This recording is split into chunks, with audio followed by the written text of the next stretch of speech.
Hello everyone, welcome to another episode of Adventures Through the Mind. I am your host, as always, James W. Gesso. This is episode 52 and it will be featuring Darcia Narvaez, Ph.D. She is the author of several books, including, and I believe it's called, The Neurobiological Development of Human Morality, and she also writes a column for Psychology Today called Moral Landscapes, as well as many other things that you'll hear in her intro, just as the interview begins.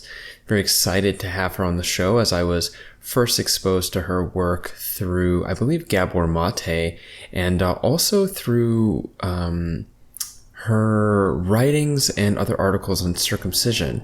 I am an intact male, which is to say that I have not had my foreskin removed. I don't know if that's TMI for a lot of you listeners, but there it is. Anyways, at some point, I got rather fired up about the whole thing that this culture here in the Western world, North America, more so in the US than Canada, but this whole culture around medically unnecessary circumcisions and a series of justifications around it that held up to science actually just fall through as being, well, not actually valid in any way. And then the implications of that type of procedure being done on young boys is really dramatic when you start to consider the impact that early childhood trauma has on an individual. Now, the discussion around circumcision is a larger one, and my perspectives ultimately are, I don't believe in medically unnecessary circumcision. I believe that it's damaging, although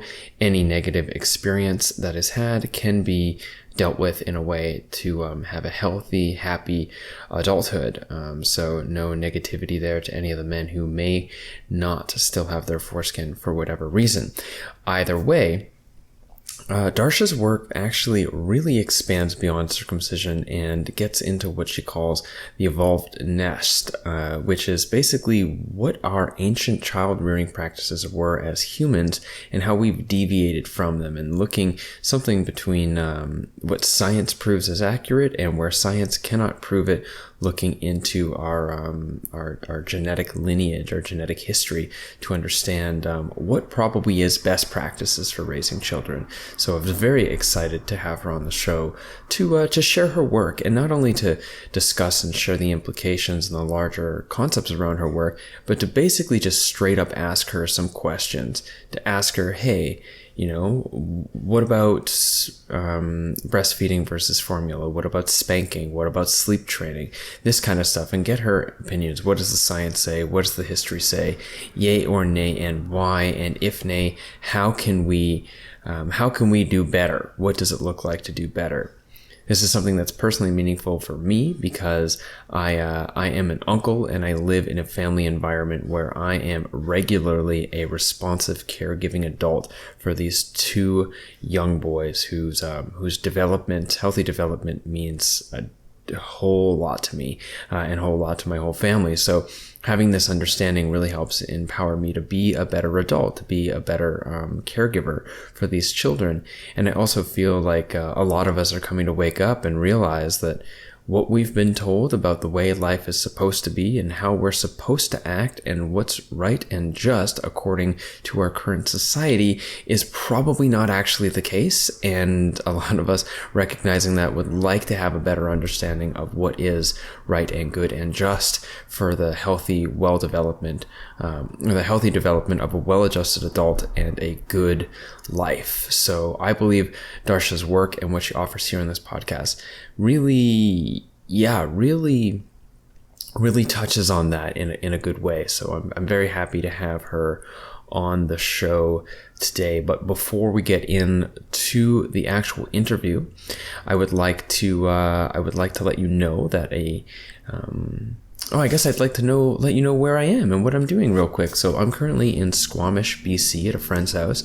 I have been touring, giving talks called Healing the Past, Healing the Future, which is about trauma, inherited family trauma, and what we can do about it and what the impacts are on ourselves and on our past and on our family now and on future generations when we do the work, essentially. So I've been giving that talk. I gave it at Astro Harvest most recently, Camp Festival in the Kootenays, as well as Inshallah, and I will be giving it again at Shambhala Music Festival in Selma, BC, and perhaps maybe a couple places out east once I return from my travels. That is yet to be seen, but you can find out more at jameswjesso.com/events. I also quite recently leaned heavily into my credit card to help me get out to Mexico to have an experience that otherwise I don't believe I would have had if I had not jumped on the opportunity, which was to go spend 5 days in Mexico with Dr. Jerry, Julian Palmer, Kalindi, and Kalindi E. Yee,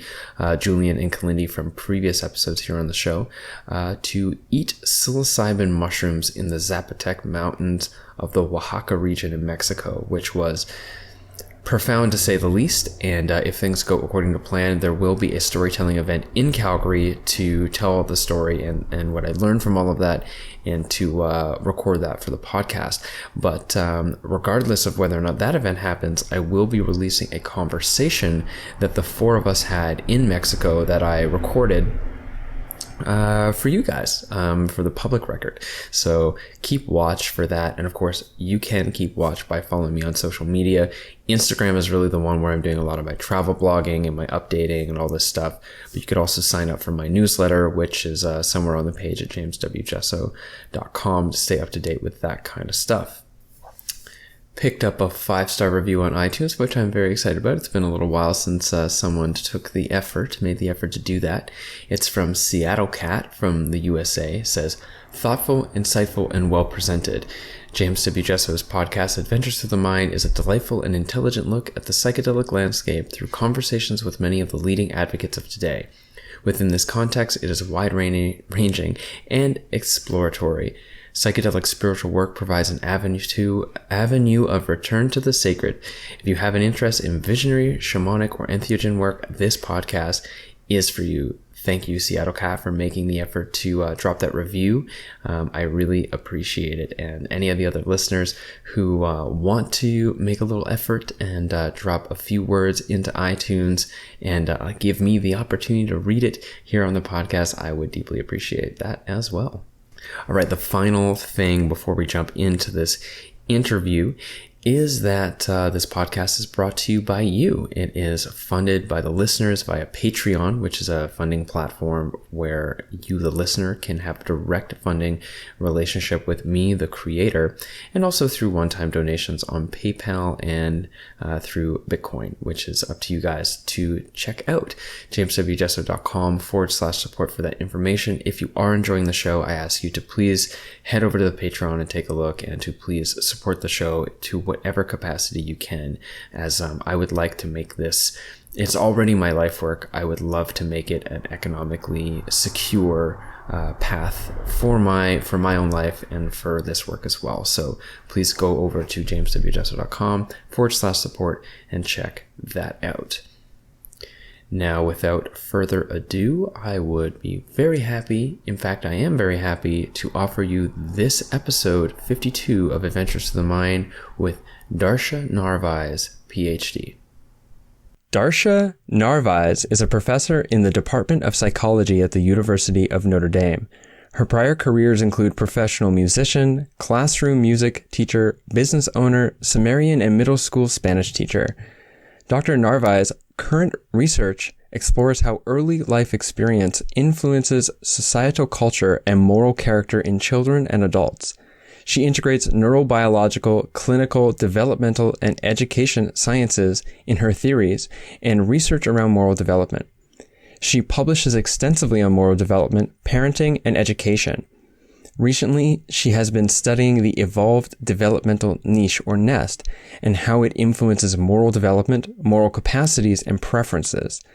She hosts interdisciplinary conferences at the University of Notre Dame regarding early experience, flourishing, and evolution. In 2016, she organized a conference on sustainable wisdom, integrating indigenous know-how for global flourishing.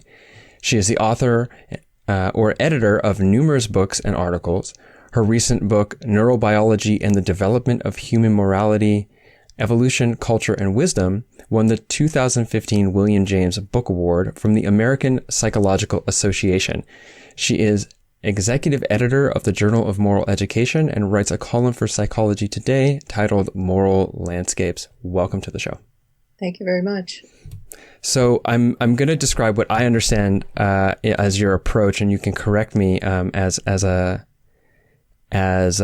needed. So, and it seems to be the most sensical approach I've heard, which is something like, for raising children, do what the good science says we should do. Don't do what the good science says isn't good. And if there isn't good science around it, look to our biological ancestry to how they did it. Does that feel accurate? Yes, I probably, just the last part, not just biological ancestry, our evolutionary ancestry. It's more than biology. It's also cultural, and we have lots of inheritances from our ancestors beyond biology. So, thank you.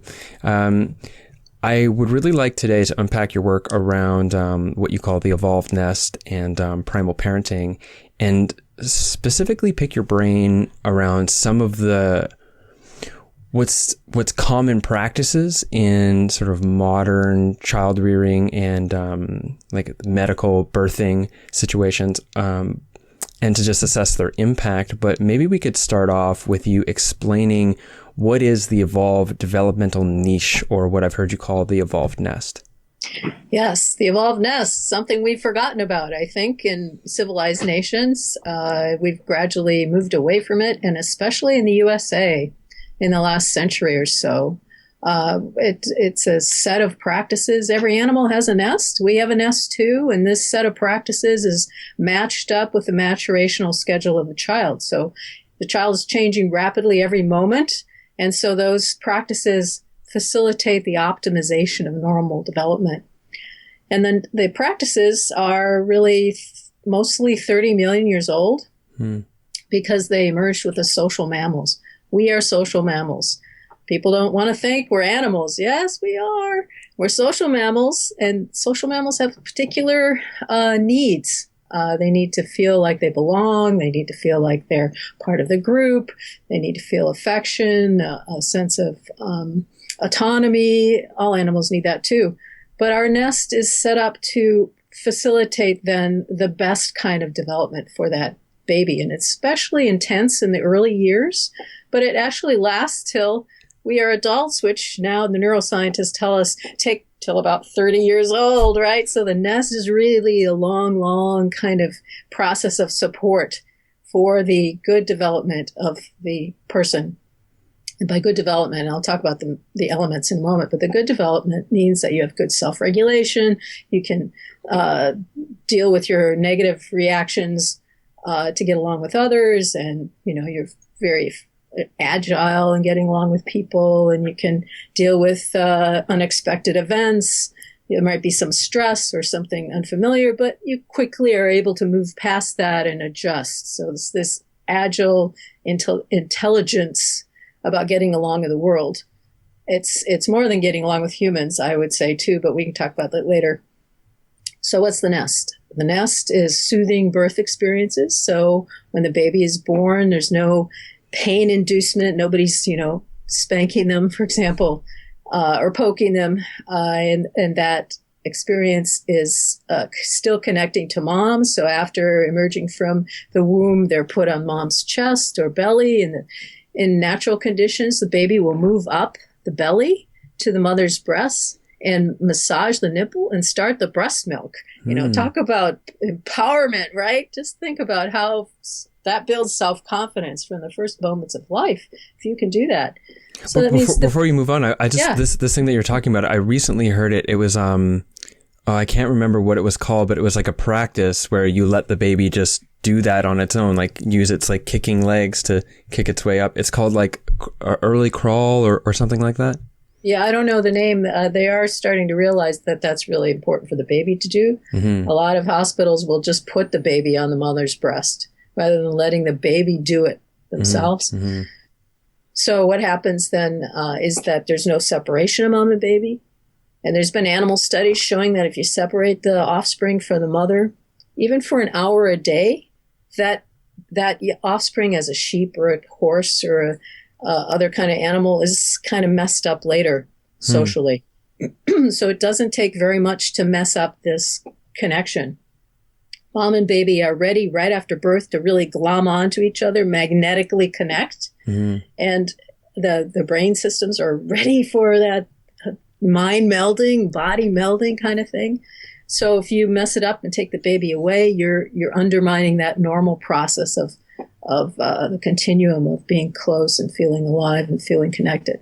So birth experiences are really important for setting things on the right trajectory. So that's one thing. Another one is breastfeeding.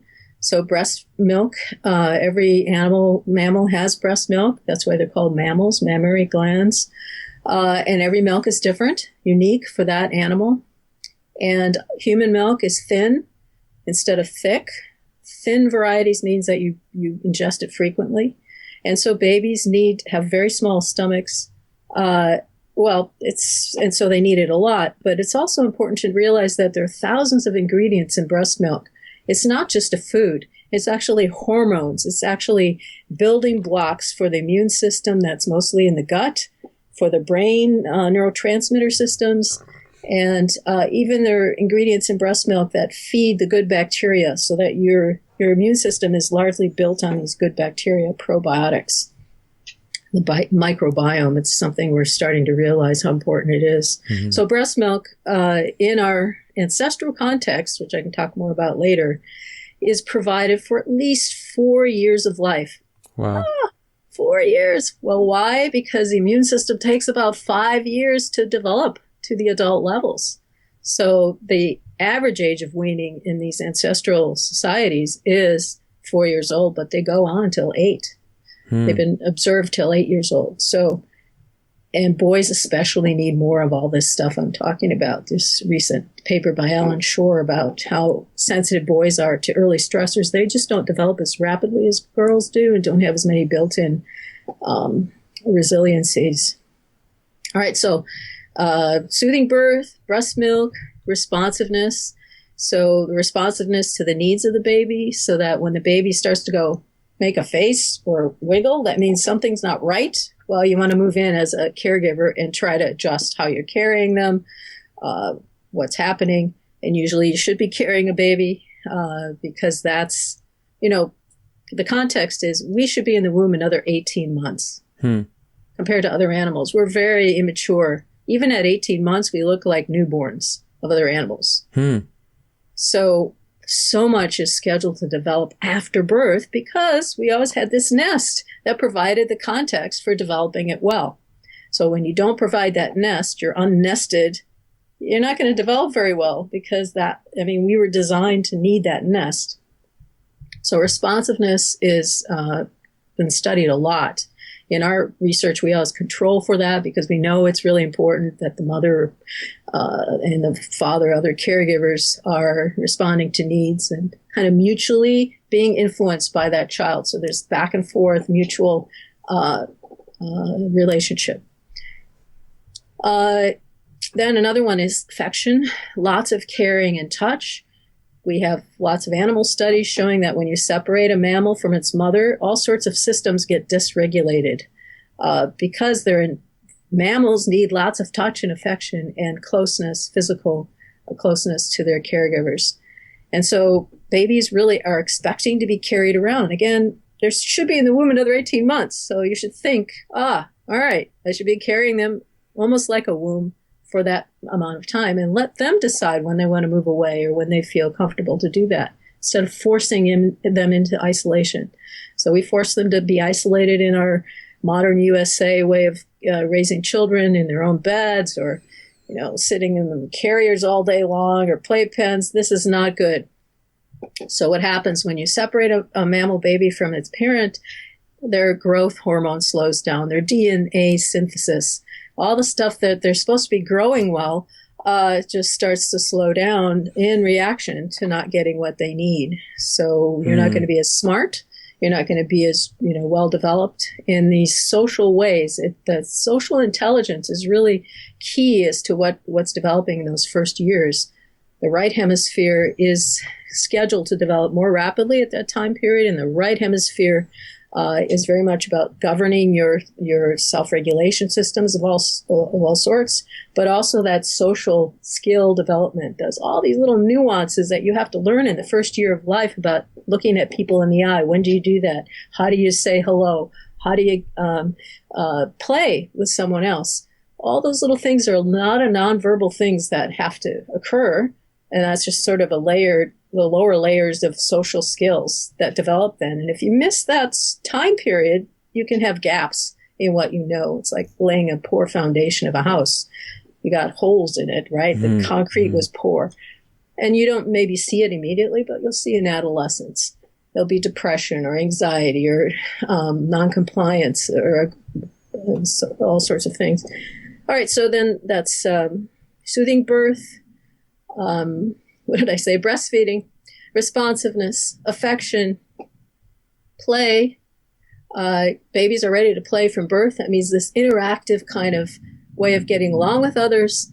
And it's a matter of learning what play does for mammals. All mammals, young mammals do this, is allows you to develop your kind of attunement skills, social attunement, but your ability to stop and start action based on the signals you're getting. And Stuart Brown, the head of the Institute of Play, the National Institute of Play, said some years ago that the serial killers that he examined, none of them had played in childhood. So there's something about play that helps us control our aggression. It helps us, learn to actually learn how to be pro-social in a way, but in a fun kind of back and forth way. 6 is multiple adult caregivers. So you can see there's a lot that babies need, right? That's a lot of stuff. Wow, it's overwhelming if you're just by yourself as a single parent. We're not intended to be alone, isolate a mom and child alone in a house or something. That's craziness, right? Because they need so much. Multiple adult caregivers, so that when one gets a little tired or needs to do something, then there's another caregiver nearby that will move in and respond to whatever that child needs. And then finally, I'll just stop with this last one, which is a positive social support, which is related then to having these multiple caregivers. Positive climate, so that child feels like they're loved. They do goo goo goo goo, and someone goes, that's how are you? And they react positively. So you need that too. So all this is building a good brain, biology, neurobiology, the body and brain, all these different systems, endocrine, neurotransmitters, various things need this kind of early intense nest to grow in what I call species typical way. Cool. There's a lot of interesting points you brought up there. One of the first ones you started about with us being obviously animals. It never seems, well, there's a few different scenarios where it becomes abundantly obvious how animalistic we are. One of them is obviously during sex.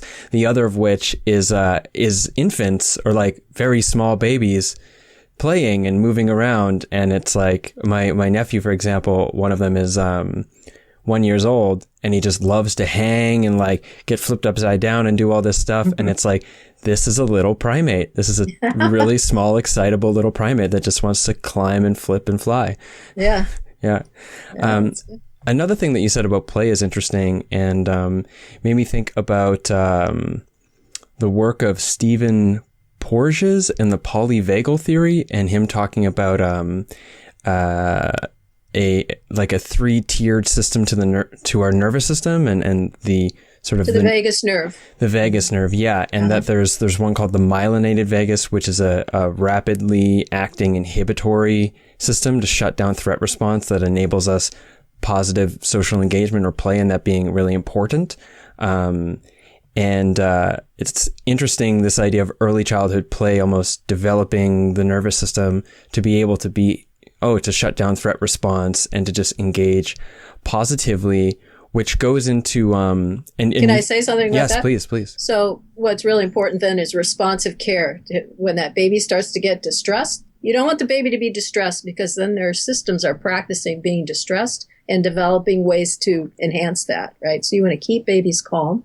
They also seem to not be able to stop crying once they get going. In those first months, they haven't developed a mechanism to shut that down. And so that will drive people crazy, right? So you want to be able to keep them calm, and touching does that. So I had a student, well, we talked about all these things in class, and he emailed me a couple years later after he graduated, and he said he was at a family party and there was a baby that was distressed and crying, and they couldn't figure out how to calm the baby down. He picked the baby up and held the baby to his neck, because that was the only part that was skin to skin, because skin to skin contact is very soothing, and the baby calmed down. So you want to have skin to skin contact as much as possible. That will help babies calm their systems. This this comes out of my own avid research around in my own model and the things I teach about psychospiritual maturation, and talk about how we sort of are developed by our early childhood environments and interactions in the way that we perceive the world, the way that we relate to our own emotional processes, and all this stuff. And one of the things that I've talked about, and I'd love to be corrected if I'm wrong here, is that in the very early life, the mother, and I guess other responsible caregivers, but the mother is an extension of the baby's nervous system, and that the infant is learning how to regulate its nervous system by the influence of how the mother shows up to the baby's movements, its processes. Right. Yes. So the heart rate, the breathing, that's why it's important to keep the baby nearby all the time, because the baby is still figuring it out. And responds. My colleague at Notre Dame, James McKenna, has studied co-sleeping and mother-child entrainment, and how those physiological systems get entrained.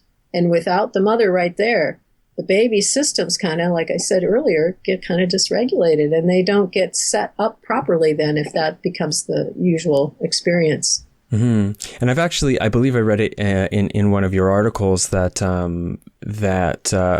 sending the baby off into their own room too soon is a factor in sudden infant death syndrome. I think that's what it's called, SIDS. Yeah, SIDS. There are a lot of causes for sudden infant death syndrome, but if your baby is not with you and you don't see that they stop breathing, well, that's a problem, right? So that's why you want to be near them, because babies can. And mothers have reported this happening, that they were glad they were next to the baby because the baby was blue, and they woke up because they knew something was wrong, and they reawakened their baby so that they stayed alive. So yeah, there are a lot of things going on there. I think James McKenna, my colleague, has written a lot about we probably shouldn't get into it here, about the misunderstanding of safe sleep spaces with babies. I mean, you can sleep safely with a baby, and that SIDS is actually always related to formula use, infant formula use. Wow. Because infant formula is not designed for the baby like breast milk is. Breast milk is exactly what the baby can digest. That's what their enzymes that they have in their digestive system can do. They have very little they can digest, but they can digest breast milk, typically. And formula is not human ingredients, not enough of the right things, and very few ingredients, and they're typically not human ingredients. So, yeah. Wow, that's big. The formula is hard to digest, and it makes babies sleep too hard, too deeply, and they need to be in a more shallow sleep so that they're still self-regulating, still learning how to be a human being. Well, I want to maybe unpack that a little bit more later. I'm going to ask you about formula. You might have Jim McKenna on. He might be a good person to talk about. Yeah. That's great, actually. I would love to get his contact from you when the interview is done here. We've already started to allude to it, and you discussed it in specific to each of the elements of the evolved nest. But maybe you could outline the role that early childhood environment and relationships has on the development of the human neurobiological system and on moral and ethical behavior. Sort of generally, I want to ask you about adverse childhood experiences next, but if you could give a sort of general outline of that. Yeah, my area of study, my Ph.D. was in moral development. And in the days when I started the focus was on reasoning, how people think about things. And that's what, you decided what was a good action, and then you carried it out. Oh, we know that's not true. That's not how people work. They actually, you have implicit systems that bubble up and guide your perceptions and your reasoning. And so what those systems are, how well your neurobiology is set up really matters. Because if you are easily stressed, so babies that don't get the evolved nest are going to have risk factors for their optimal moral development. Optimal moral development, again, is that flexible attunement to the other, the ability to use your abstracting capacities, your imagination for communal things, not for your own self-interest. And so to reach those higher levels, you have to have a good neurobiological set of systems going on. When your neurobiology is kind of dysregulated, and usually that means stress, something new will throw you off, and you'll get the stress response will kick in, the major stress responses, a lot of them. But that changes the blood flow. It shifts blood flow away from your higher order thinking, away from your open-heartedness towards mobilizing for self-protection. Mm-hmm. And when early life is stressful, you're just not going to even develop the things of the social orientation that you normally would at this time period. And so when you stress a baby, you're enhancing these survival systems of self-protection, survival, through withdrawal or aggression. You're enhancing those, and then you're undermining this very flexible relational attunement stuff that's supposed to be growing at that time. So the neurobiology, I argue then, is really critical for our moral capacities. Being virtuous is coordinating all your kind of implicit self, what you're consciously thinking about, and your actions, all attuned to one thing, which is being pro-social and compassionate. If you're dysregulated, you have to force yourself into it. Oh, I don't want to do that. It's Aristotle talked about this. It's not virtuous then. So when you dysregulate a baby, you're dysregulating them for life. It's really hard to fix. You can, do meditation for 8 hours a day, maybe, and fix your immune system, because your immune system, again, if it goes into a sickness behavior of the immune system, looks like depression, right? And so we have all these depressed people, I think, in the States, because we do so many bad things to babies. And I'm going off sort of in different directions here, but I think we have to pay attention to the way we structure a human person and realize that there's an optimal way, and then there's all these suboptimal ways. The optimal way will lead us to what we can see in our ancestral context, small band hunter-gatherers. These are the type of societies in which we spent 99% of our human history. Small band hunter-gatherers. They have no possessions, virtually. They don't cultivate plants or domesticate animals. They're mobile. They move within a certain landscape. And you can see they provide the nest, and you can see that their adult personalities are generous, calm, peaceable, happy. I mean, it sounds like the, myth almost, but you can see now with our neuroscience, we can see how that might happen. If you raise children in this way that they expect, the evolved nest, well, you end up with personalities that are pretty content. It's amazing. But we sort of forgot. We have forgotten. And so what has happened in the West is the wisdom traditions of the West are afraid of their animal nature. Animal nature, no, and nature, oh. But I think it's in part because they've misraised babies for so long that they think this aggressive selfishness that, what looks like a 1.5, 2-year-old tantrum stuff is normal human nature, the animal nature that we fear, and you have to control it with laws and rules and punishment, right? That's all messed up. Right. What actually needed was more love earlier. Yes. Yeah. Yes. Right. Wow. It, this reminds me of I'm a big fan of the work of Gabor Mate, he's the person who got me dialed into your work, actually, because I've heard him reference you. And he, during a conference, Psychedelic Science 2017, he gave a lecture and he quoted this man who was writing a story about having been in the Amazon and coming across this boy and their father in the jungle.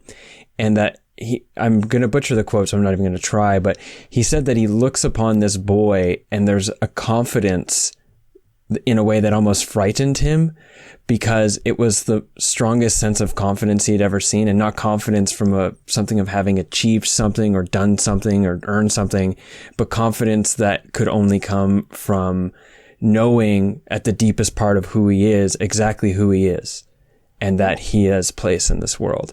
Yes. And, I sometimes I have to remind myself that that's a thing I can feel, because, and I see around a lot of other people, we just feel like we have to earn our sense of worth. And it's this it's like crabs in a bucket, because we're all trying to earn our sense of worth, but tearing each other down in the process. Right. Yeah. So once you undermine that nest, or you don't provide the nest, you've now made an emptiness in that child, because they assume there's something wrong with them. That's why mom doesn't come, right? Or that's why dad doesn't give, hits me or something. They internalize that. There's something wrong with me. They have to split off their selves, and then they have to have a big fat ego to protect themselves from that fear and that sense of trauma that they experience. And then they carry that with them, right? And so then they have to, control and dominate other people, or just stay back and not be themselves. So you're losing that unique spirit of each person when you do that. Each of us has a uniqueness, just like every snowflake. Every leaf on a tree is unique. We have something that's, a unique kind of imprint of the universe in us. And when you don't give that nest to allow that to flourish, then you're going to end up with more of a slave type mentality. Or robopath, some people call it, right? You're sort of an empty self. Colin Turnbull, the anthropologist, contrasts his British upbringing with the Umbuti, whom he studied. And the Umbuti, you can see the kind of thing that you said in the child is so encouraged to grow all their emotions and their intelligences. And by the time they reach adolescence, they're ready for life and they're full of it, of readiness. Whereas he was left with nannies who punished him, went to school punishing. And by the time he reaches adolescence, he's empty. He had nothing. And then so he could be controlled by some ideology or some, authoritarian. The Nazi child rearing manuals talk about abusing children under 3, because they're not going to remember who did it, but you'll break their spirits, and then you'll be able to use threat and control them. Alice Miller talks about this in one of her books, For Your Own Good. It's a good read. Wow. In a way, that's what we do to our kids. And then we expect, somehow anyway, I'll just stop. No, I mean, that's okay. Yeah. I think I think that's really important to consider. I mean, as ominous and sad as it seems, depending on the angle you look at it, it seems like we exist right now, most of us, the majority of us, as a slave class, as basically humans that have been broken, just like animals are broken. And I want to talk to you about circumcision, but clipped, just like animals are clipped. The wildness tried to wash out and then harvested for our labor. And then when we get to a certain point, like the empty shell path or what you called it there, and it's like, oh my God, everything's falling apart and I don't know why. Then there's a good movement to genuinely help people, but there's a common theme of just medicating those symptoms away so that they could get back to the slave work. And it's really uncomfortable to think about, but it's an important thing, I think, to acknowledge. Yeah. And then this goes then to realizing what's happening in the world around us. We are destroying life on the planet in so many ways, in every context.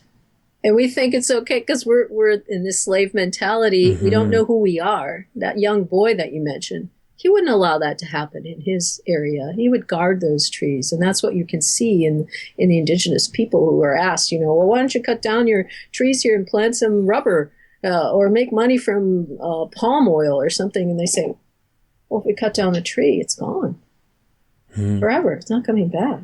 Why would we do that? Oh, for money. Well, what do we need money for? I mean, it's just a different way of looking at the world, that we're part of the world in our indigenous worldview.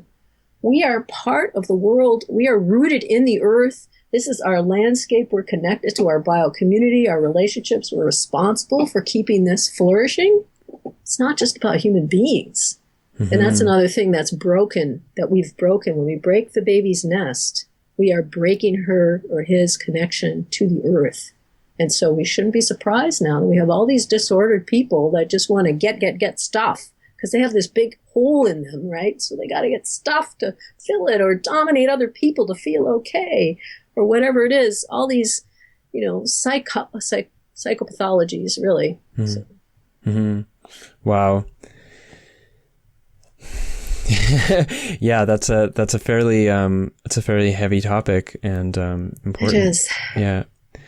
So I want to ask you to maybe go. We spoke about trauma. Obviously, we're kind of on this tip right now, but maybe you can give a very clear discussion on it about trauma, and maybe sort of disambiguate trauma in a way, and maybe what the difference might be in rearing children between what is a traumatic experience and what might be a non-traumatic, painful experience for an infant. Yeah, this is a complicated area. Even the people who study trauma as a major focus don't agree on what trauma is. And it's so variable because it depends on what experience, how enduring it was, excuse me, the timing, duration, and intensity of an experience. So what period of development was the child in at the time? How intense was the experience felt? And how long did it last? Is it repeated or not, for example? To know the traumatic effects. So there's things we just don't know. So my argument is that the nest should be provided, and every time you don't provide a particular nest aspect, that's undercare. So I call it undercare, mm-hmm. which is a form of trauma, of mm-hmm. toxic stress. Mm-hmm.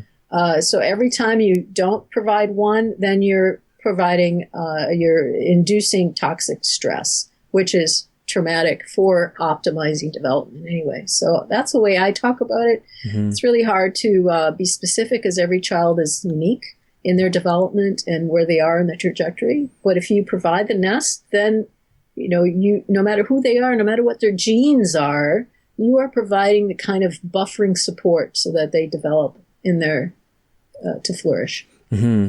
Yeah. And providing, I think, is important. One, for like a common understanding around trauma, we would think like, okay, if the child was abused, something came in really heavily that hurt them, or, was in the midst of some sort of extreme thing like the loss of a parent or something, with extreme stress. But it's important, of course, to remember that trauma can emerge from a deficiency of care. Like not getting enough touch is traumatic, just like not getting enough B12 will damage your body over time. Not getting enough touch, not getting enough pro-social like acknowledgement, and all the other elements that you talked about of the nest. That's right. So you can kind of look at trauma and the adverse childhood experience. Well, we know that's going to move you down in a trajectory that's less optimal. Mm-hmm. But that, to alleviate that, isn't enough. So I complain about people talking about resilience. Oh, kids are resilient. It doesn't matter too much what you do to them, or it's genetic. It doesn't matter. It's all crazy talk to me, because most of who we are is epigenetic. It's those experiences that turn genes on or off in those critical, sensitive times. But also, resiliency is really about getting back to zero. You're in the negative numbers, and oh, great, you didn't drop out of high school. Woohoo, let's celebrate, right? Or you didn't get an early pregnancy. Woohoo, and that's getting back to zero. And my argument is, no, we want to optimize development. We need everyone's maximal intelligence to solve the problems we face. We need that young child, 1 million, billion of those young children who actually have awareness, receptive intelligence to the earth, to the signals of the earth, to that deep compassion for the earth and empathy. That's, getting up to the positive numbers. That's where we should be focusing. How do we optimize children's development? How do we optimize who we are, our human potential? but the baselines have slipped so much in so many areas for us, especially in the USA. We think, oh, it's fine, kids are resilient, so you don't have to provide all that. You don't have to mother them. You can go off and do your own thing and send them to daycare, Doesn't matter what happens to them, right? So there's this misunderstanding of how kids develop, that it's really epigenetic and plastic, and those early experiences really matter. And then we think, oh, well, it's normal for young children to be aggressive and self-centered and, unable to sit still. And then, so we think that's another baseline that slipped. So we slip the baseline for early care. We slip in our understanding of what a child should be like, unlike that boy that Gabor Mate mentioned. And then we think, oh, adults, yeah, their self-interest is normal, to be selfish and aggressive and just have to have a law against it. But that's normal too. So that slipped too, because that's not the way Native Americans were before contact.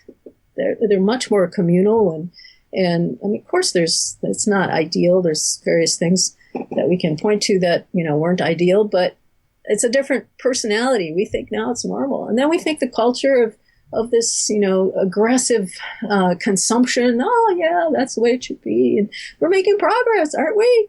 As the world dissolves under our feet, as we kill everything off, exterminate everything, right? So, it's insanity. So we've slipped in all these baselines and we just don't realize it because we're the frog in the pot that's the water's getting hotter and hotter and it's starting to boil, but we didn't realize it, right? Mm-hmm. I want to comment on this, and the way that I comment on it, please correct me if I have any mistakes, and then expand on the things that might be accurate as well. That we don't, like, we're the frog in the pot, we don't see it because these experiences that are happening as children they're not like ideas that we have that we can cross-reference and consider and reasonably assess. It's almost like the very fundamental manner in which we will perceive the world from there on will be determined like a template. I think it might have been Alice Miller or some other person on early childhood development that I heard this metaphor for, but it's like we could change the channel, we could get new shows and whatever, but early childhood experiences are sort of like going into the back end of the television and turning up the green tone. And then it doesn't matter what channel we're watching. It's always kind of green to the point that we think green is normal. But green is abnormal, is an abnormal color palette. And that in an early child's life, everything happening around them and everything happening to them, like you said before, is all about them. So if mommy's not there, it's because baby's not good enough, or baby was bad, baby was wrong, baby must be resilient, which means I must adapt. My authentic behavior was not good. I need to take on this persona. I mean, this is obviously a baby's not thinking this, but this is like conceptualization of it. I must take on this persona, and then that persona becomes the baseline, but that persona is constantly perceiving, assuming, and responding defensively to something that was that might no longer happen. And those same patterns of resiliency become the patterns of emotional dysfunction that create, according to Gabor's work, autoimmune conditions later in life, or maybe cancer, etc., but at least psychopathologies. And one other piece, I think I'm just taking a soapbox here, but please expand and correct, is that it's not just your interaction directly with the infant, but the interactions that's happening in the home. That the infant is almost like just downloading the entire environment into its brain, and that's going to be its sort of template, its green tone for the rest of its life. Yeah, I like that. I like that very much. So for the rest of your life, you're not going to feel safe. You're going to do things to help you feel safe. And what is that? Well, maybe it's eating a lot, or maybe it's getting a lot of stuff, or hoarding, or maybe it's dominating someone and feeling powerful. Yeah. Or maybe it's, any other kind of many addictions, just to not feel that fear or that, pain that you had as a baby. You try to run away from it because you think it's going to kill you. But actually in therapy, we know that once you get to that, what Balint calls basic fault, that point in time when that first started, that feeling of I'm no good, I'm worthless, I'm going to die. If you go back to that and re-experience and revamp it, reframe it, you actually don't die, and life is much better, but you're afraid to go back there, right? Mm-hmm. Because therapy is about helping you go back there, good therapy anyway. Mm-hmm. Yeah, this is, I recently, and by recently, I say I'm still with it, and I'm like, the waters have receded, but I have recently been through an experience of post-traumatic stress disorder from a critical event that happened, in 2014. And, it's amazing how I would be triggered into this sense of fear.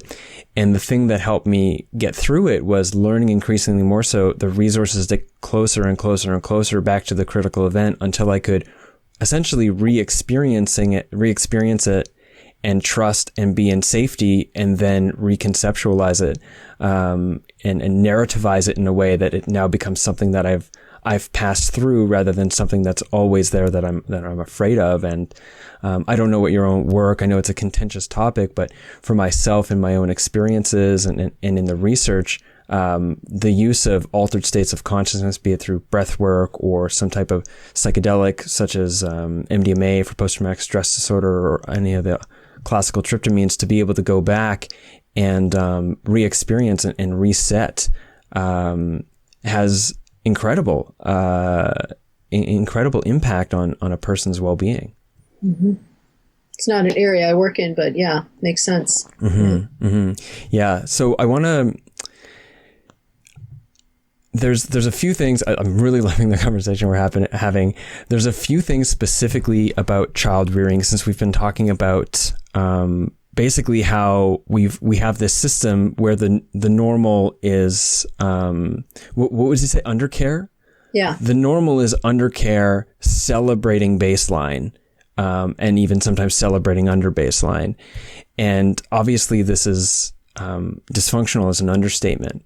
And there's a few practices that I've heard you speak on, that are fairly common practices that aren't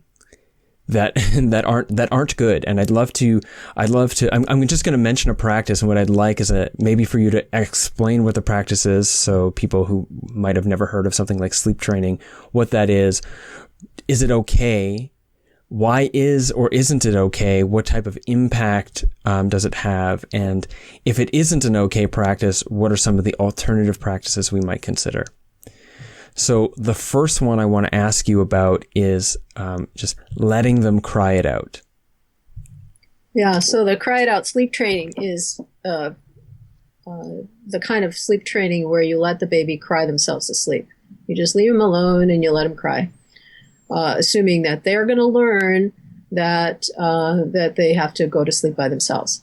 So what they're really learning, besides the physiological things we'll talk about in a moment, what they're really learning is that you're trying to diminish you're trying to convince them that you're not going to come, right? So you're breaking the relationship psychologically. You have to make them feel like, because they have no sense of future, past, just now. They're just in the moment now. So you're breaking their belief in you. But then they're also breaking their belief in themselves, that, expressing what they need. Whoa, that doesn't work. That's a bad need. So they're learning to suppress their needs. They're learning not to trust you. And then they learn that the world is not a safe place. So psychologically, all these damaging things are happening. Physiologically, when a baby gets distressed for a period of time, the cortisol is melting synapses in their brain. It melts the connections among neurons, which means their intelligence is going to be decreased in some fashion. And they're not growing the stuff they're supposed to be growing. As I said, a lot of it is the social interactive stuff, the self-regulation stuff. So you're not growing that, and you're melting what's there. So it's insanity to leave babies to cry. But people don't know this because the culture, culture has trumped biology. Part of it is because parents are isolated from their wise elders that used to be there to help you learn how to be a parent, because first-time parents are notoriously bad parents. Right. Yeah. And they need lots of help, unless they've been raised with lots of children and siblings or cousins or something, and they know how to calm babies down. A lot of people have forgotten how to soothe a baby. Mm-hmm. And there's, techniques for that. So part of it is the experts are just thinking about parents. Oh, they need your sleep. Yes, just do that. The baby will be fine. And they publish articles which we've complained about as unethical. For example, in pediatrics, one article was done by sleep training clinic people making profits from the sleep training. Whoa. And they had two groups, one experimental group, a control group. They told the experimental group what to do in terms of sleep training. They don't know what they did. They didn't look at that. They just told them, and they don't know what the control group did. They didn't tell them to do anything. And they compared on one variable 5 years later. No difference between the two groups. The abstract of the article, which is what most doctors only read, said, sleep training is safe for everybody. No adverse outcomes. This is unethical.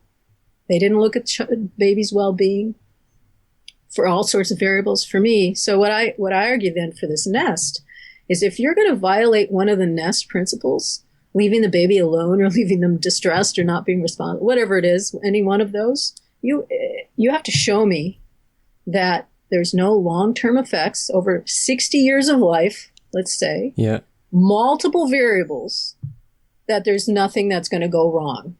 Because nobody's going to fund it, unfortunately, but you can't show me that. It's just not going to happen because we're mammals. We need these things. Our neurobiology is reliant on that experience. And so you're going to have faults in the way your neurobiological systems are set up.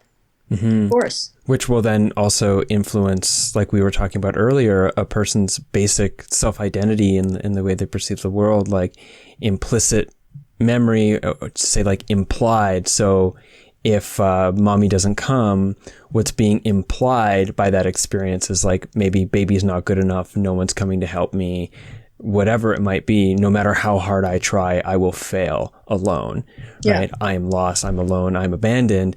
And that is now like, that is what is implied to every possible stressor that is relative for the rest of a person's life. Just like you mentioned crawling up to the breast upon birth, and thinking about what it does to a person's life for their whole life if the first experience they had out of the womb was just like finding their way, just pushing through, knowing that they're like supported and just making their way, that if they just try hard enough, they'll get to nourishment and it will be beautiful. And that's with them for the rest of their life, compared to having them pulled away from the mother right away, wiped down with a weird rag, and like you said, picked with something or spanked to make them cry, etc. That it's like life is pain or something like that. First impression, right? Yeah. Mm-hmm. So the next one is about scheduled sleep cycles. So making sure the babies are sleeping at exactly these schedules to try to get them to sleep through the night or whatever. Yeah. Well, babies they sleep a lot, but they don't sleep on our adult schedules typically, right? I mean, they go in and out of sleep, and it's variable for the first months until they learn. Part of the problem we have in this era is that we have electric lights and television and artificial lights in the evening, whereas in a traditional society, you'd only have the sun guiding you as to light and dark, and the circadian rhythms of the child would then be much more easy to train up for light and dark, whereas we kind of undermine that. So I think probably a lot of what's going on with babies having trouble sleeping may be to do with that. It's also a sign that the relationship's not going well and babies don't settle well. So it might be that you haven't carried them all day long, and now you expect them to be alone again by themselves, and their body just is in pain because of the lack of the nest. So there's a lot of reasons why there's issues with sleep training. For schedules, we also live in a time when everyone's expected to work like 9 to 5 or something, right? So, which is also kind of an artificial kind of thing.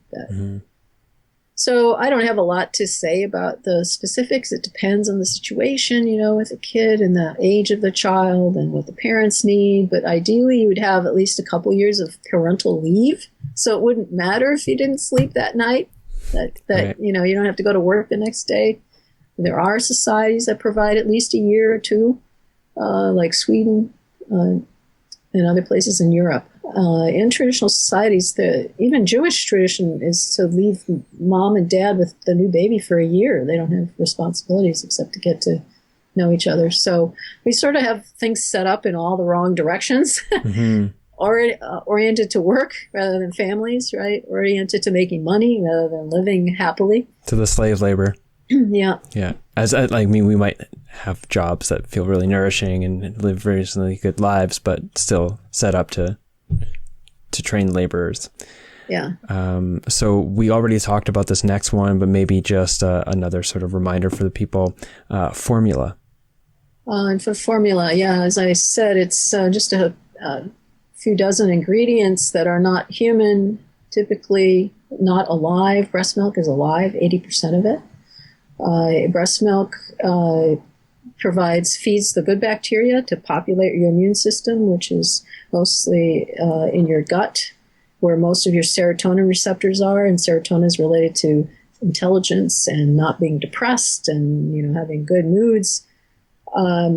Breastfeeding also is unique in that when the baby's saliva indicates to the mother what that child needs and how fast they're eating. So the milk will change itself according to the needs of the baby. So if there's a infectious agent in the area, the mother's milk will provide an antibody to that baby. If the baby's growing in a growth spurt, the mother's milk will provide more fat. Wow. So it's a little science machine, really. The breast milk is just this gold elixir of life. It's so unbelievable. And formula is just the same old flavor. I think I argue or have said that it's really the first junk food. It prepares you for bad tasting food of the same thing over and over. So it gets you ready for fast food joints that give you the same thing over and over with high salt and high fat content, right? High sugar. I understand like the importance of this and the science. And then also there's an important point to consider about being cautious of not setting up being implied that the mother is failing in some way if they can't breastfeed, because of course we're not always able. So maybe you let could me just speak to that. Please, yeah. So in our ancestral context, there was communal child raising, and that included breastfeeding. So if the mother's milk didn't come in right away, then someone else would be breastfeeding that child. And hospitals around the world have wet nurses for just such eventualities. And formula, we should say, is a good emergency food to keep the baby alive, but it shouldn't be the default. Mm-hmm. And in the USA, it's the default now. Mm-hmm. It's like, it's just as good as breast milk. Maybe breast milk's a little bit better, but no, it's way, way better. I mean, you can't even a billion times better breast milk. Mm-hmm. So I think part of what's going on is we don't provide enough support to moms so that they can breastfeed. There are a few, maybe 5%, the World Health Organization says physiologically cannot breastfeed. Well, then we should have wet nurses for them. We should have milk banks. We should have other ways. Mm-hmm. A lot of women who have a lot of milk should be paid for their milk, right? It's like, why not? That'd be a great way to make a living if you enjoy it. Not so bad, yeah. Yeah, if it's your choice. There's a lot to say about that. I think that we have to, again, focus in on and arrange our society so it supports families. That's the primary thing, and not corporations and money, but family well-being. And then all those things would be provided. The nest would be, of course, we provide the nest. Mm-hmm, mm-hmm. I'm not sure where I heard it, because I listen to a lot of content and discussions, but I was recently listening to a discussion about the importance of us starting to organize our society to acknowledge mothering and child rearing as an important job, if not more important than a teacher, a garbage collector, a police officer. That the mother at home raising their child is as important as a lawyer and a judge, because it's extremely important work. But otherwise it's actually just like, that's the thing that you did to have a family because it's maybe novel or you like it, and you're mothering, you got a break from work for a little while, but as soon as that's done, you should probably get back to the important thing in society, which is putting into the labor class. Yes, we're actually organizing the next conference. I have one every 2 years. The next one is on mothering in August 2018. So it's, let's see, it's biological and social ecologies of nurturing, mothering, loving is the name of it at Notre Dame. Wow, great. Maybe in later correspondence, I can get whatever information I need to make sure people can get that link later. So next question is kind of like, I believe it's going to just generally talk about touch, but spanking.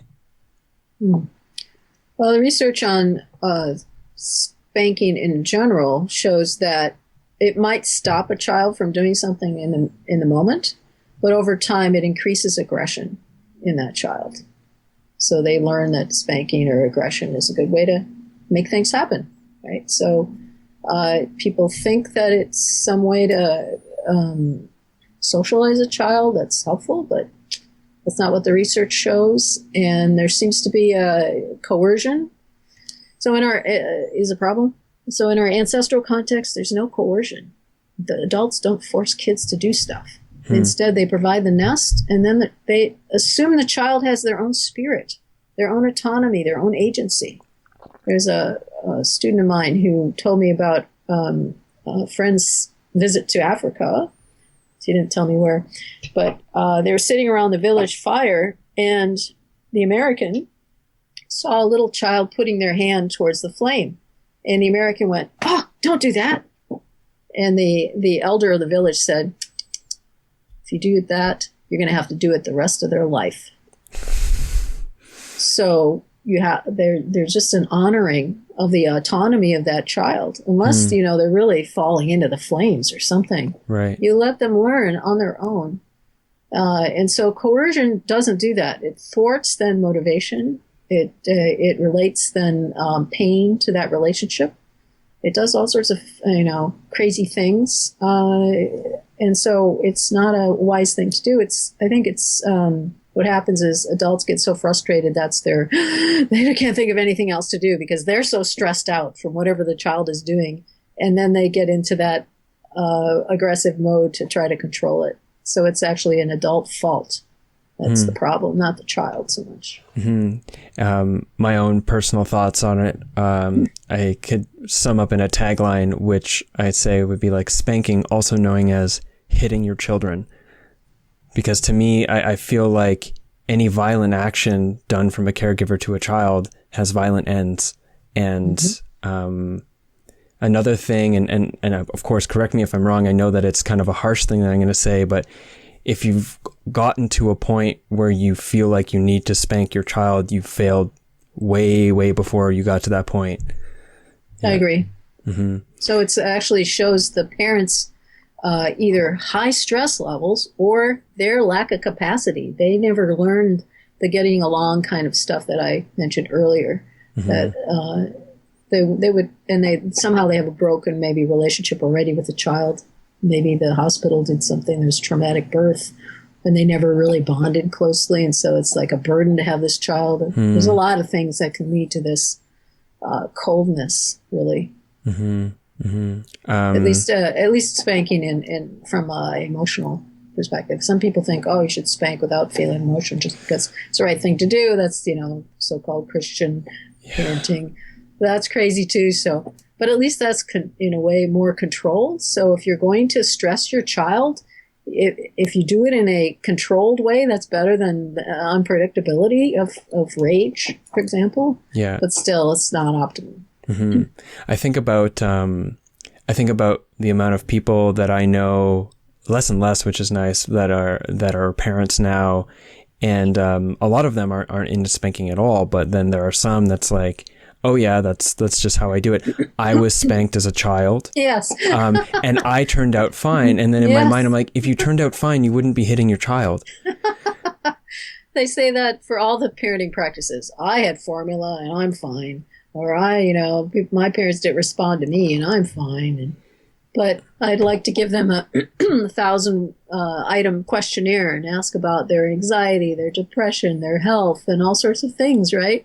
Are you really optimal? Are you really, at your optimal self? I wonder what role a survival-based defensive posture is, well, that was a terrible sentence, but how much of a defensive posturing it is to say, well, I'm fine, because to say I'm not fine would mean, hey, I have to open up and look at the very essential nature of who I am and how I've been traumatized by my parents and what a huge impact it is, and how on some level I'm probably very angry and resentful, or even hateful with my parents, and no longer minimize justifying their behaviors regardless of how justified they might be in an adult context, and thus feel all the horrendous feelings that are sourced deep inside of me. Instead, right. Hey, I turned out fine. Yeah. And instead you then latch onto an ideology that supports your perspective. So maybe it's some rigid fundamentalist Christian view, since we're in a Christian nations here, where, it's good to have adult authority and coerce your children, and don't spare the rod, you'll spoil the child, which is not in the Bible, but, Yeah. And so you latch onto that, and then that's your security. Well, they said so. You don't have to rationalize it with your own intuitions and your own sensibilities, but you latch that. Well, which just totally goes back to what we were talking about in conditioning hollow-shelled people that are indoctrinated into an ideology, rather than like being able to connect with the authentic sort of ancestral wisdom that lives alive in us personally, I think as a genetic heritage. Yes. And epigenetic. Yeah. So I think our issues in the States, we've got tons of, white supremacy, white male supremacy is on the rise, or at least more visible, I guess. And I think it's related to how we traumatize boys. Boys are especially vulnerable to the lack of the nest and to any kind of trauma, including circumcision. Which is actually my next question. I don't want to disrupt that, but maybe you can talk about circumcision. Well, it has all sorts of negative effects. It has physiological effects on sexual capacities later, but psychologically, it alters your brain. I mean, it now shifts the development towards, again, enhancing those survival systems because you don't feel safe. You shift the development of hormones, of other systems of the body, and the child experiences trauma. I mean, it's the systems of birth and circumcision in the States were set up when they thought babies didn't feel any pain, which is not true. But there are doctors who still think that, who still act that way. Like there was a time where they do almost open heart surgery on a baby with no anesthetic because they're like, oh, babies don't feel pain. But actually they're just shutting down into a dissociated state. That's right. That's right. So that's what often happens with infant circumcision. Oh, they didn't cry. Well, that's because they went into the parasympathetic system. It got activated and they shut down in order to just stay alive because they're so stressed out. Just like with sleep training, the baby gets quiet. Doesn't mean their cortisol levels aren't super high and they're super distressed. Yeah. So. Wow. And what's interesting is to think about one of the symptoms of post-traumatic stress disorder being intrusion and things just kind of like coming up. And another thing too is that that trauma, we want to repeat it. Like it either repeats for us, like in our heads, or we repeat it onto others. Like people who are abused as children become victims later, like put themselves into abusive relationships or become abusers. And I think it was Goldman, I think is his last name, talked about the rampant justification with zero solid medical evidence for non-medically necessary circumcision is actually based in a bunch of ideological fallacies that just reinforce a man's need to repeat that trauma onto others to somehow justify it to themselves. So they circumcise boys or they circumcise their boys as a way of like continuing the trauma down through generations instead of taking responsibility for it in a way. The medical system also makes money from it. Yes. Actually, can you talk about where that money's being made from circumcision? Well, I'm not an expert in the area, but I know that they use the infant foreskins for cosmetics, and they also use them for restoring the foreskin to adult males.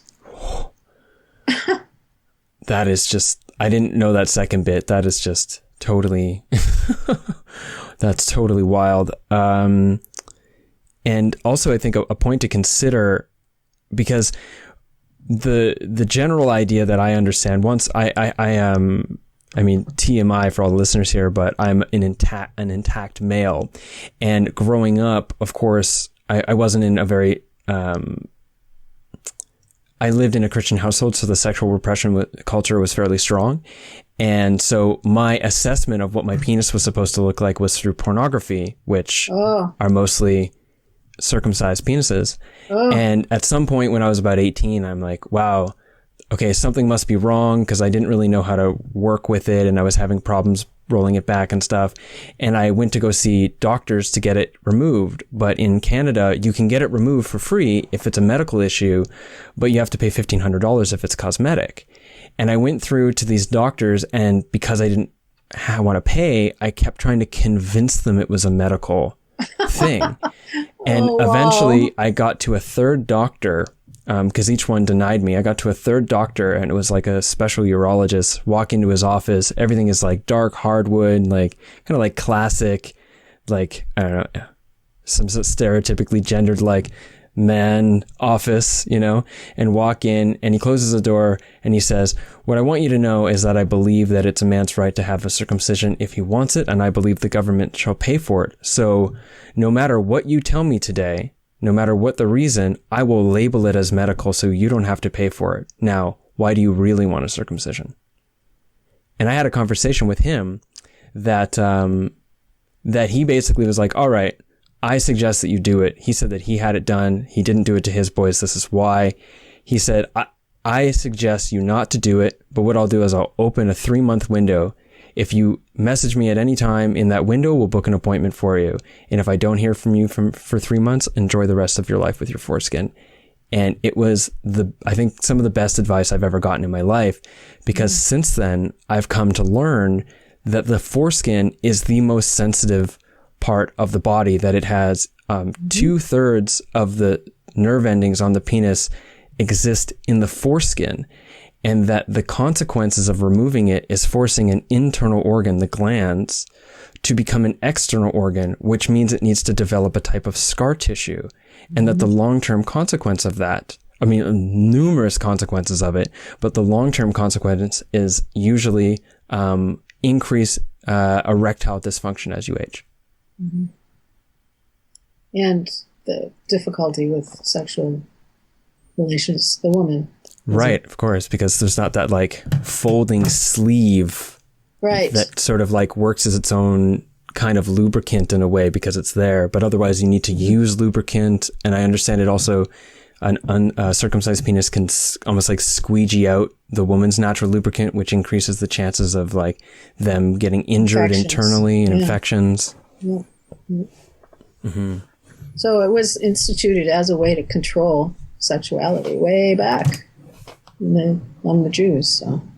And even, I think correct me if I'm wrong, but its non-Jewish heritage in the United States, which it's done a lot more in the U.S. than it is in Canada, is a man named John Kellogg who promoted putting Kellogg's cereal. Yeah, which was a way to like give the American people a nutritionally deficient diet so that they wouldn't be so sexually vibrant.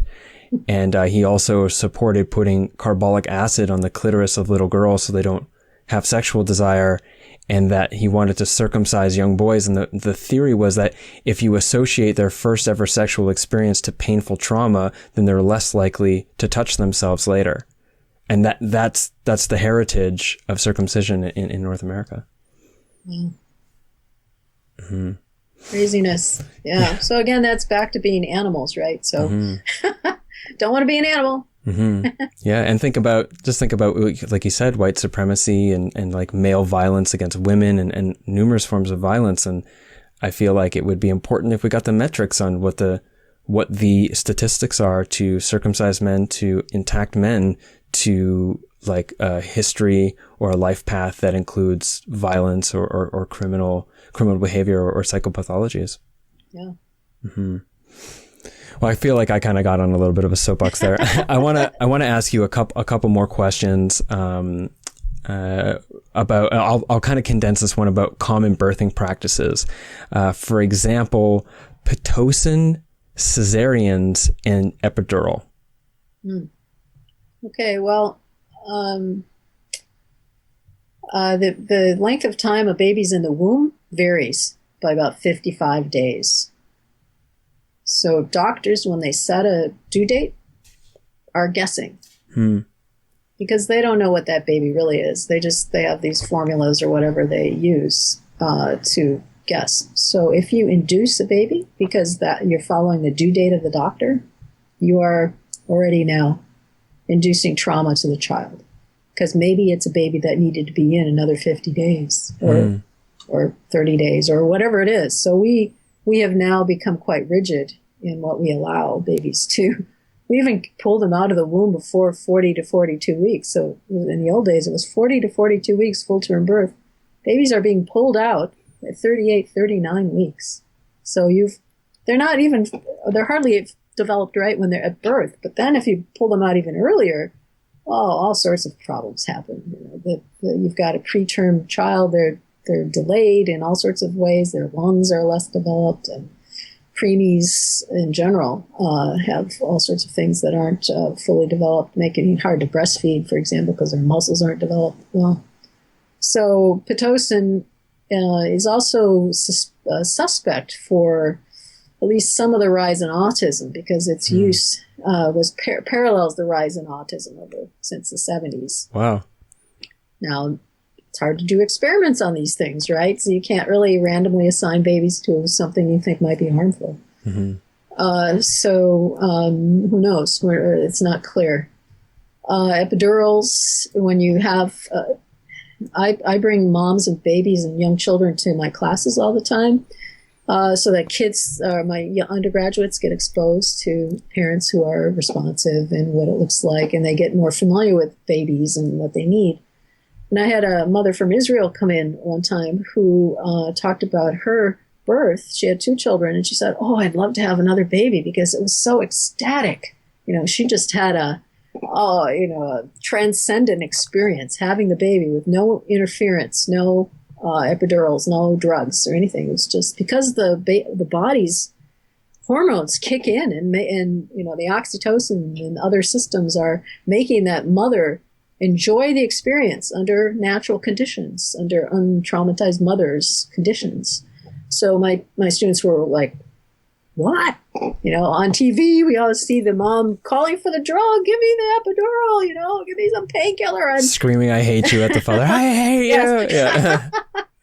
But part of that is because in the hospitals in the USA, they typically make the moms stay still, right? They make her lie in a bed and hook her up to different things, and so she can't move around. To have a baby in a natural condition, you have to be able to move your body in different ways, and there's a lot of traditional ways of doing that. But so epidurals, the effect, they're kind of guessing too as to how much a mom should have, and the typical line is it's not going to affect the baby, but it does affect the baby. And my nurse friends tell me, this baby can't latch on to the breast because they're just too drugged out. Mm-hmm. Right? And so it can undermine breastfeeding for days, undermine the bonding of the mom and baby that I talked about, because the baby just, isn't there, is drugged out to begin with. So and there's probably long-term effects, but people don't study that. So what was the other one? So epidural. Cesarean. Oh, cesarean. So there have been some studies looking at cesarean, comparing that with vaginal births, and showing that vaginal birth is better for various reasons. One is that the immune system gets jump-started by going through the canal. Other animals lick their young after birth to do that, but for us, we don't lick them. They go through the vaginal canal, which gives them that jump-start. Seems to jump-start intelligence as well. And moms they're now starting to change practices so that they put babies on the mom's chest after cesarean, which may alleviate this, but they had shown that moms their brains were less responsive to their baby's cry with a cesarean birth than with a vaginal birth.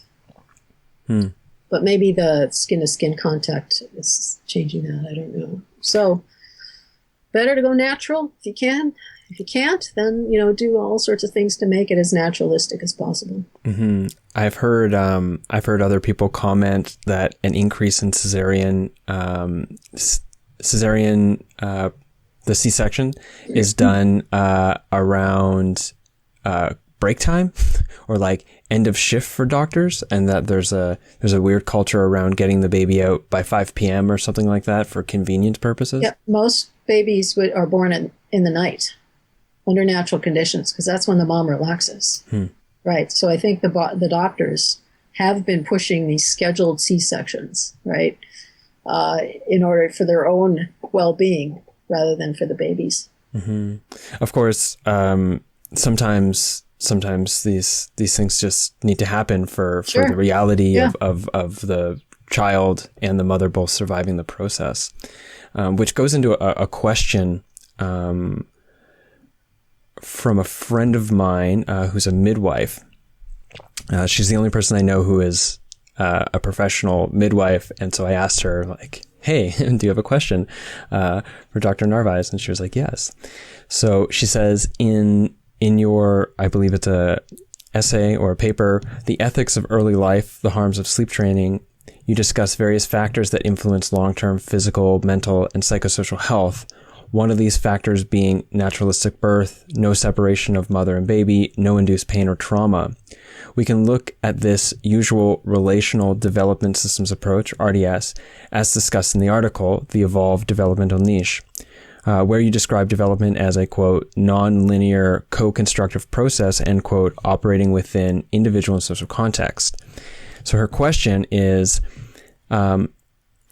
quote, my question then is around technology and medical intervention. How can healthcare providers work to empower parents and encourage early bonding when birth hasn't gone as planned, harm or trauma has occurred, medically induced or otherwise, and that early separation has occurred? And how can we mitigate these as opposed to eradication of harm? Oh, wait, sorry. Can mitigation as opposed to eradication of harm be the goal of our current social context?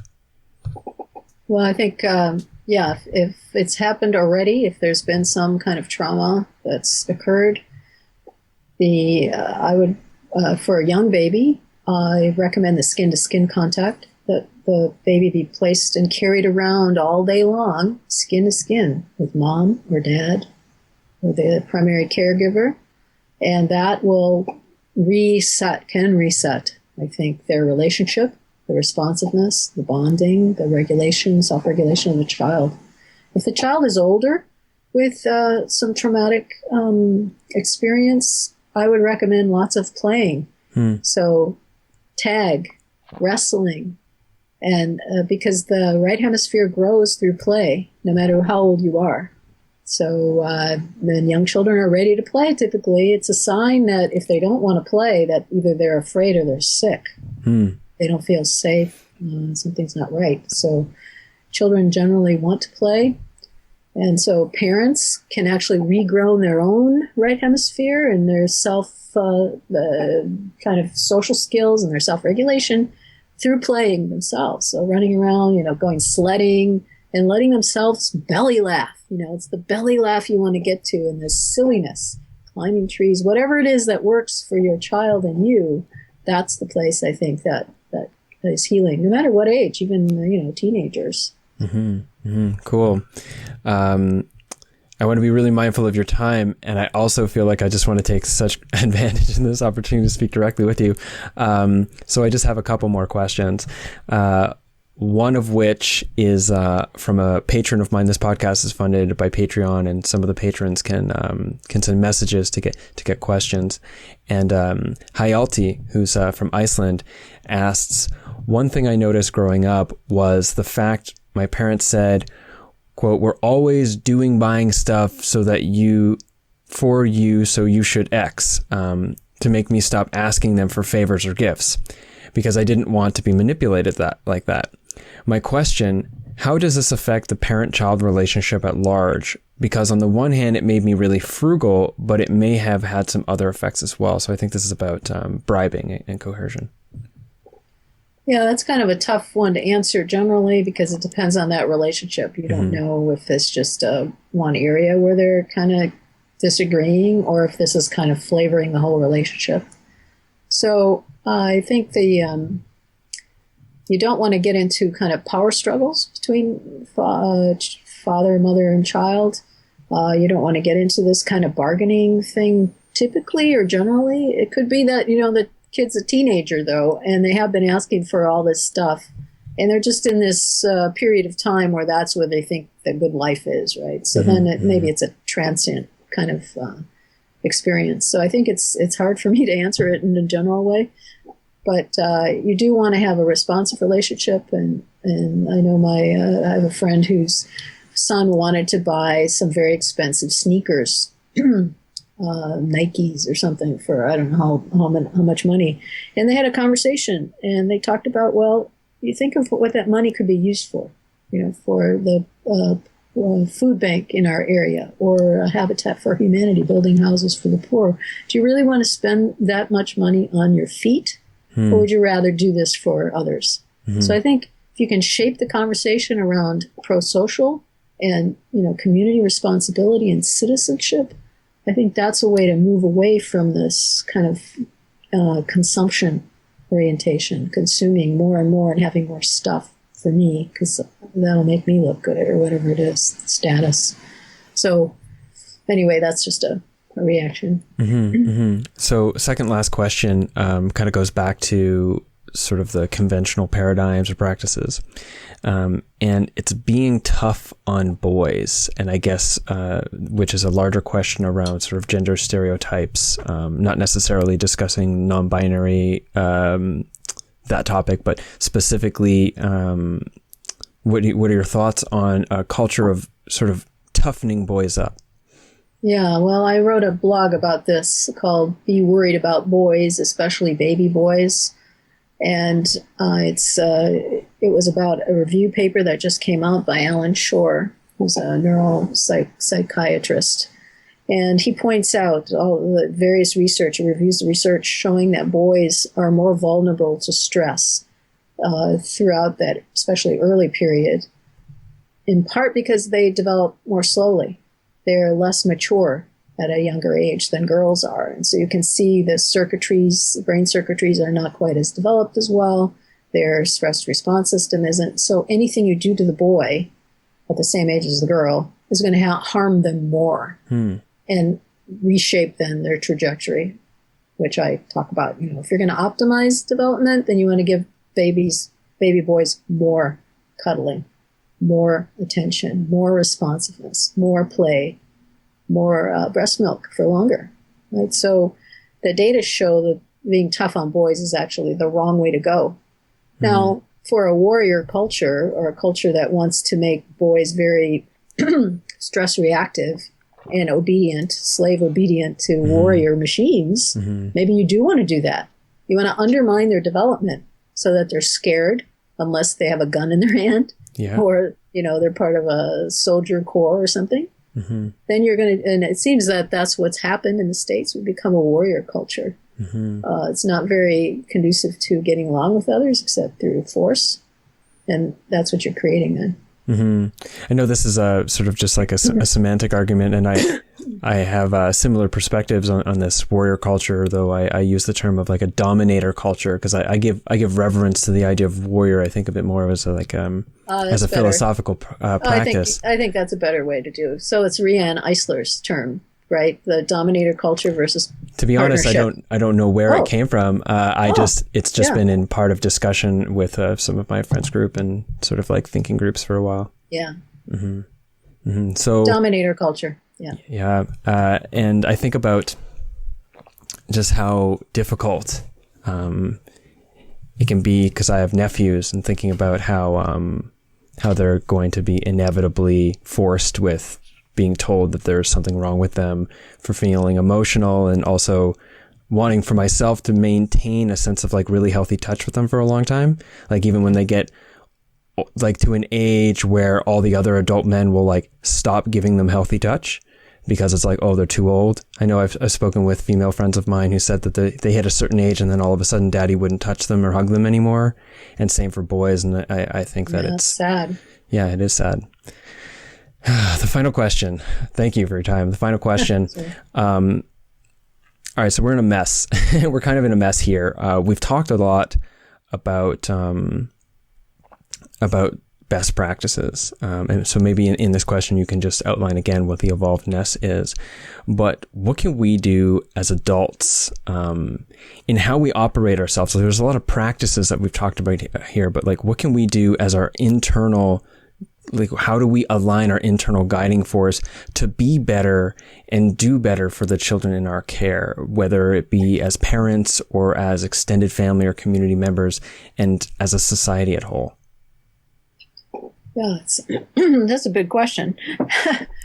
One of the things I think in the States, and I think it's less true in Canada. I love Canada, by the way. But in the States, it was pointed out by Ian Suttie in the 1930s, that we have a taboo on tenderness. And I think what we have to do is restore tenderness to our relationships, especially with young children and adolescents also, and be able to reach those softer areas of our souls, right, and express those, especially to children. And in terms of the nest, I think the nest provides that tenderness as long as you're providing it with heart, right? The nest then again includes the soothing birth experiences, the breastfeeding for extensive on-request breastfeeding, so the baby decides when to breastfeed, responsiveness, so the child is felt that they're being responded to, affection, lots of caring and touch, positive touch, no negative touch, no coercion, no punishment, play, lots of free play in the natural world so that they get to know their neighborhood. And then the positive, multiple adult caregivers, and then the positive social support, the positive reactions and the climate, cultural climate.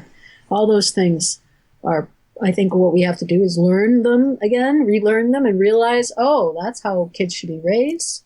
And then when we're out in the world, to support parents who are being tender, who are paying attention. I remember one time I was in the grocery store and there was this very young baby in a grocery cart, and the family was in the aisle looking at stuff, and the baby was going, an unhappy baby. And so I went over and I talked to the baby and I said, oh, don't worry, baby, your family loves you and they'll be with you soon. They don't know that they should. Well, I don't know what I said, but I said, don't worry. And then the parents came over and said, oh, shouldn't we let the baby cry? And I said, no, don't do that. Not good for the baby. Stress hormones kill brain cells or neuronal synapses, etc. And so, oh, well, thank you, right? So I try to pay attention to children. So when I see them, adolescents, I'll say hi on the street, or so they feel like they're in an envelope of care of adults around them. That's the way we used to grow up, right? You knew everybody on the street. And they cared for you and they watched out for you. What we still need that. Now, sometimes kids are so damaged from being abused that they react negatively to that, but usually there's ways to do it in a friendly way. So I think we have to realize that we are part of the community of the village that raises children, and to take up the role of being tender and kind. And even to learn how to provide it to ourselves and to each other, because so many of us, like I know that I'm still in a process of finding ways to nourish and internally resource the things that I didn't get as an infant and might be doing so for the rest of my life. I mentioned my practice with psychedelics, but just finding ways to just re-nourish those parts of myself, and so that I can be a better parent to the traumatized inner child inside of me. Right. So you have to look for those kinds of experiences that feel nourishing to you, the good side of you, not the side that's angry or the side that's, but the side that wants to love. So find those places that nourish your love. Thank you so much for being on the show, Dr. Narvaez. Where can the listeners find out more about your work? Well, I think if they Google my name, they will find my webpage, which has lots of things you can download. I also have darcianarvaez.com, which has some things and links. And then the blog at Psychology Today called Moral Landscapes. I read a lot about parenting there.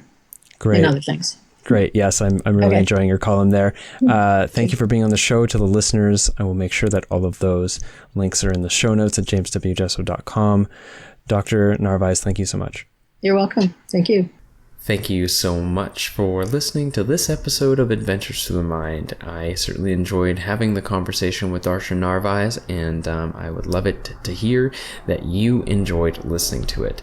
One way that you can express your enjoyment is to give this a share across social media, because that's how these small things grow. That's how people find out about the things that you care about, is by putting them up on the social media, or by leaning up to a random stranger and telling them, Adventures Through the Mind is the way to go. Maybe they won't understand, but you're planting the seed. The meme grows, and the morphogenetic field increases its strength, and people are more likely to be called synchronistically to the fruit of their energetic spiritual journey by finding this podcast. That might have been a bunch of bullshit words, but it doesn't matter. It felt good to say. Another thing that you could do is to head to jameswjesso.com/support and become my patron on Patreon, or drop a donation to the podcast. I please ask you to do so if you are enjoying the show and you have the capacity, because it really helps me and it really helps the show. So thank you in advance for doing that, and thank you to all my patrons and other funders, donators that have done so and are continuing to do so. That's it. Thank you, and I will see you on the next episode of Adventures to the Mind. Take care.